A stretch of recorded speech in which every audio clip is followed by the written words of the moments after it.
Assalamualaikum warahmatullahi wabarakatuh. Waalaikumsalam warahmatullahi wabarakatuh. Kami dari kelompok 4 ingin mempresentasikan hasil diskusi kami tentang organisasi lembaga pendidikan. Sebelumnya kami ingin memperkenalkan diri kami. Saya Ibu Lestari sebagai moderator dan pemateri keempat. Kemudian ada Firza Mangkira sebagai pemateri pertama. Kemudian ada Deni Kariska sebagai pemateri kedua dan Dian Aziza sebagai pemateri ketiga. Nah, berikut adalah pengertian yang akan dijelaskan oleh Firza Mangkira. Kepada Firza Mangkira dipersilakan. Terima kasih kepada moderator. Di sini saya akan menjelaskan tentang organisasi lembaga pendidikan. Di mana sebelum kita mengetahui pengertian organisasi lembaga pendidikan, kita harus mengetahui tentang organisasi terlebih dahulu.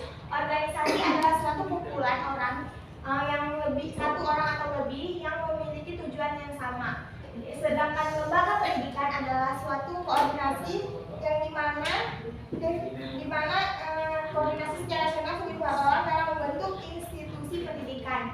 Jadi organisasi lembaga pendidikan adalah koordinasi secara nasional sejumlah orang dalam membentuk institusi pendidikan. Terima kasih kepada Firza Mangkira yang sudah memberikan pengertian dari organisasi lembaga pendidikan. Berikutnya ada tujuan organisasi lembaga pendidikan yang akan dijelaskan oleh Denia Cariska. Pada Denia Cariska dipersilakan. Di sini saya akan menjelaskan tujuan organisasi lembaga pendidikan. Yang pertama ada kemampuan berpikir sistem. Kemampuan berpikir sistem ini memahami bahwa suatu kesatuan yang utuh didukung oleh komponen yang satu sama lain, saling kebergantungan, yang apabila komponen-komponen itu tidak berjalan, maka tidak akan terbentuk suatu kesatuan yang utuh. Yang kedua ada perkembangan ilmu pengetahuan dan teknologi yang merupakan tantangan. Yang ketiga ada pengaruh pimpinan dalam melaksanakan tugasnya. Harus berorientasi pada terciptanya keterbukaan, iklim kerja yang menyenangkan, perasaan personal diakui dan dihargai atas prestasi kerjanya, saling menunjukkan keteladanan, disiplin kerja yang optimal. Yang terakhir adanya saling keterkaitan antara kepala sekolah dan komponen lainnya. Baik, terima kasih, saya kembalikan kepada moderator.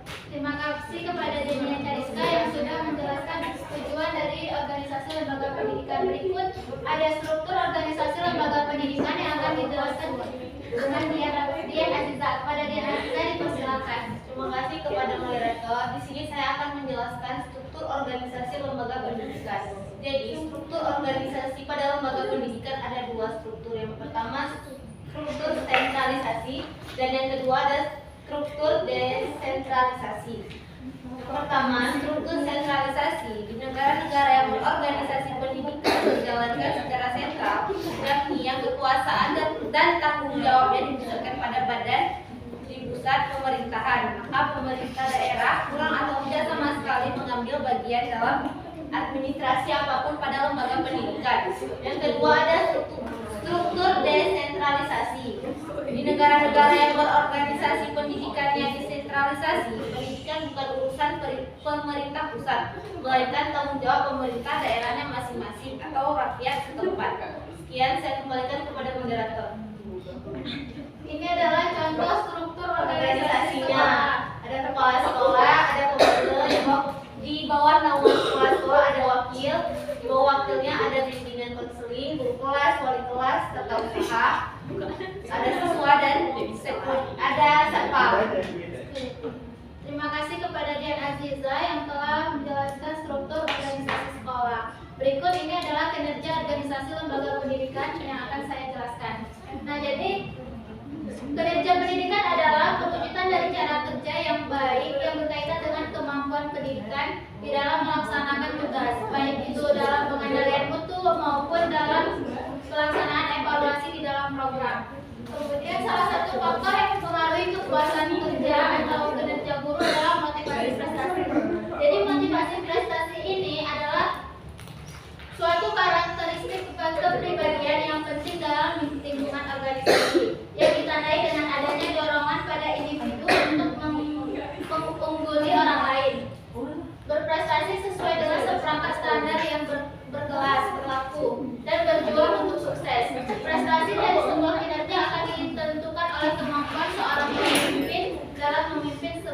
organisasi. Baik, sekian presentasi kami. Kami akan membuka sesi pertanyaan kepada teman-teman yang ingin bertanya, dipersilakan. Baik, pada Mutiara. Silakan. Baik, kepada Mutiara dipersilakan. Assalamualaikum warahmatullahi wabarakatuh. Waalaikumsalam warahmatullahi wabarakatuh. Saya Mutiara Arjadani dari kelompok 3 ingin bertanya kepada kelompok 4. Bagaimana peran kepala sekolah sebagai manajer dalam organisasi pendidikan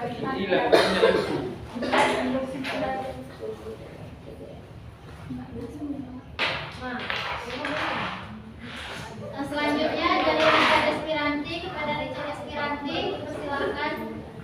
Ada pembaru.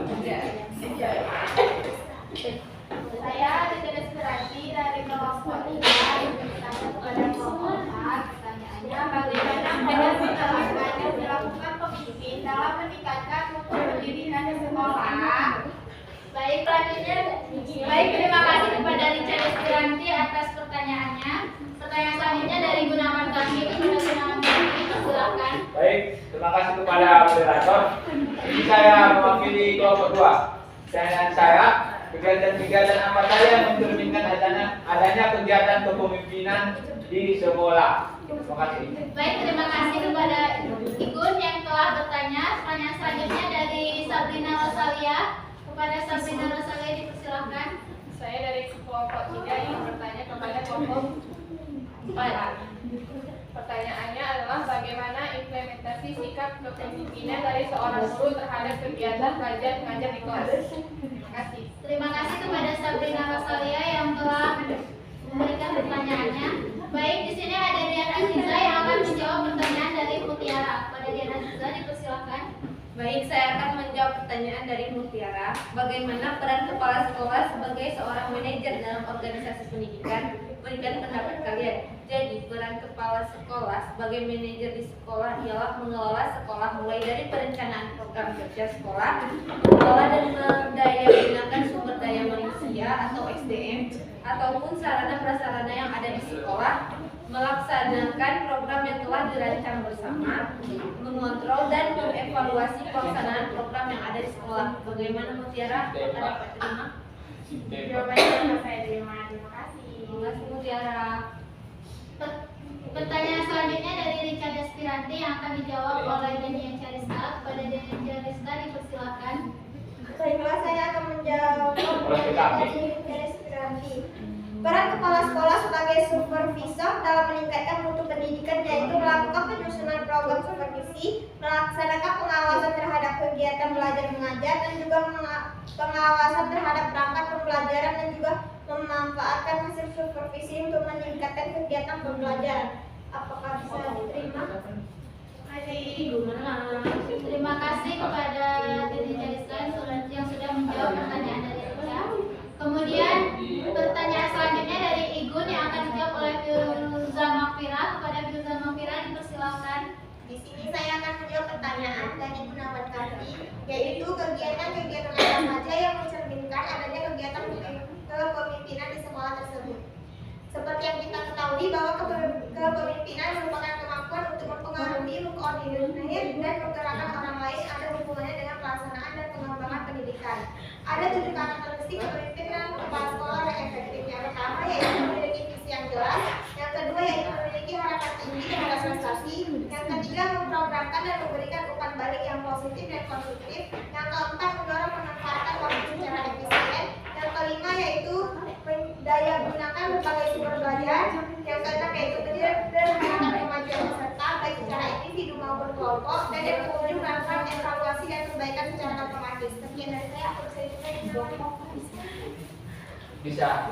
Terima kasih kepada Firza Mafira yang telah menjawab pertanyaan dari Igun. Selanjutnya saya akan menjawab pertanyaan dari Sabrina Rosalia yang pertanyaannya adalah bagaimana implementasi sikap kepemimpinan dari seorang guru terhadap kegiatan belajar mengajar di kelas.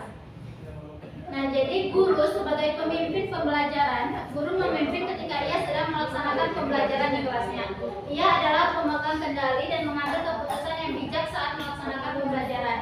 Setiap saat guru harus melakukan suatu tindakan sebagaimana seorang pemimpin di dalam kelasnya. Bagaimana Sabrina Baik, terima kasih. Dengan berakhirnya pertanyaan yang telah kami jawab, maka berakhir pula presentasi kami kali ini. Dan sebelum kami tutup, kami ingin memberikan kesimpulan pada presentasi kami hari ini. Kesimpulannya adalah organisasi lembaga pendidikan adalah koordinasi secara rasional sejumlah orang dalam membentuk institusi pendidikan. Tujuannya antara lain adalah menyiapkan peserta didik menjadi anggota masyarakat yang memiliki kemampuan akademik dan profesional yang dapat menerapkan, mengembangkan, memperkaya kanza ilmu pengetahuan, teknologi, kesenian, serta mengupayakan penggunaannya untuk meningkatkan taraf kehidupan masyarakat dan memperkaya kehidupan nasional. Baik, sekian presentasi dari kelompok 4. Kami akhiri dengan Assalamualaikum warahmatullahi wabarakatuh. Waalaikumsalam warahmatullahi wabarakatuh. Foto yang dalam. Enggak simpan katanya.